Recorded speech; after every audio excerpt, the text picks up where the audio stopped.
Hey, how's it going, guys? This is Amid Jones, CPC, hashtag Sarge the Car Guy.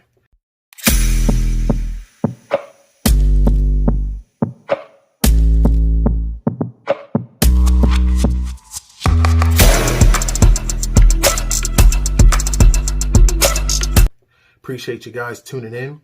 I wanted to give you guys some tips and some hacks. So before we get into it, like always, please like and share so we can get this information out there. Again, this is Amid Jones, CPC, hashtag Sarge the Car Guy.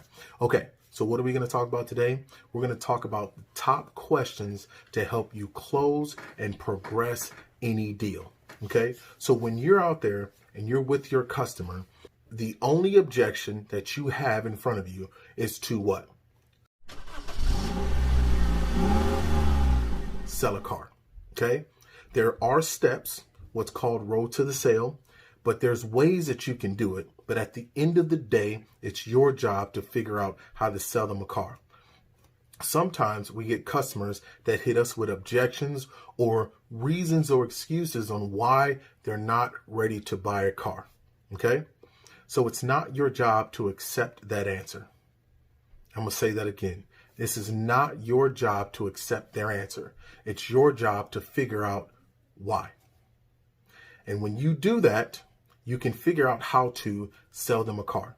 Everything works through equations and formulas. If you know the formula, if you know the equation, then you can get the answer.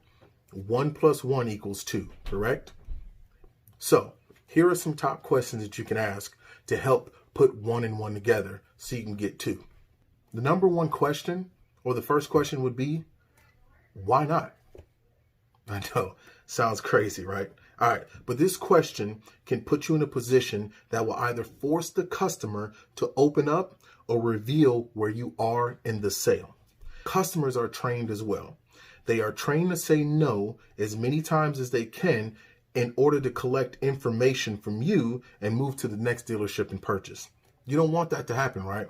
How many times has that happened to you?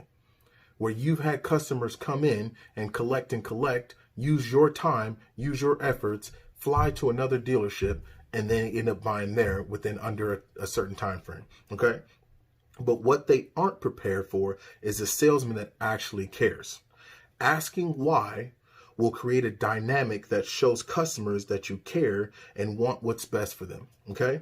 I've witnessed many times when I ask why, it literally startles the customer and they give me a reason. Okay, so here's an example. Mr. Customer, Mr. and Mrs. Customer, I think I'm going to hold off for a few months before I make my purchase. Just kind of looking. You, Mr. and Mr. Customer, I can definitely understand. Always agree with them.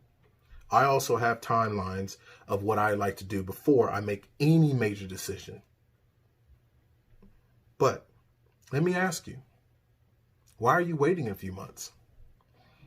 In the words of Grant Cardone, always agree with your customer first, but then ask them why. You are there to help them make the best informed decision, but can't do that without knowing how, right? So you're in a situation as a salesman where you're trying to help them make the best informed decision. Question number 2. If I could, would you? Once you figure out the why, now let's put yourself in a position to give them a solution. If I could, would you? If I could helps you figure out if the customer's why is really an objection or an excuse. Ask the customer if I could create a solution for your reason why. Customers like to have their lives planned out before they make any decisions, and they come to your dealership with a plan. Okay? I have noticed if I just provided them with a solution, it bypasses what they thought couldn't happen and opens them up to give you a chance. If they like the product and would buy if they could, then it's the only thing stopping them from moving forward. All you need is a chance. Example. Well, waiting is understandable, and I see why you're holding off in your mind would benefit for that reason. But let me ask you, if I could, would you? And then put you in a position that will benefit them and help you bump up their time frame. This also creates a small sense of urgency and even a realism of what they may have thought was not possible. They don't know what they don't know. Okay? So I'm going to make this a little bit more clear because I want this to come out clear. So basically, if I could, would you? If I could, would you is a question that puts them in a situation where in their mind, if they think they can't, then you're asking, if I could, would you move forward? All that does is takes out that objection, that reason, or that excuse for them not to buy, and it brings up either another reason or it puts them in a corner where they're like, you know what? There is no other reason.